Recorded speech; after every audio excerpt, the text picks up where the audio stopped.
এই গল্পটা একটা সুখী মানুষের জীবন নিয়ে, যার জীবন কাঠ কেটে সুন্দরভাবে চলে।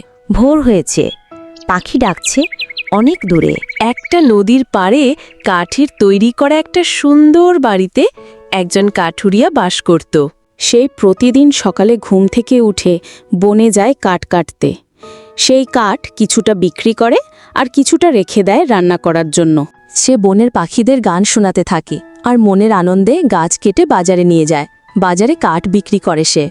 আবার রান্না করার জন্য মাংসের দোকান থেকে মাংস, চালের দোকান থেকে চাল, সবজি এবং বাজার করে বাড়িতে নিয়ে যায়। বাজারগুলো রেখে সে নদীতে স্নান করে।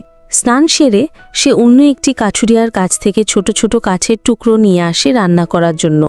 এবার কাঠুরিয়া মনের আনন্দে গান গাইতে গাইতে রান্না শেষ করে। এবার খাওয়ার সময়।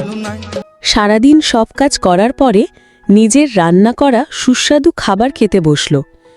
খাওয়া দাওয়া শেষ করে দিন শেষে সকল ক্লান্তি দূর করার জন্য সে আরামে ঘুমিয়ে পড়ল। এভাবেই তার ছোট্ট সংসার খুব আনন্দের সাথে কেটে যায়।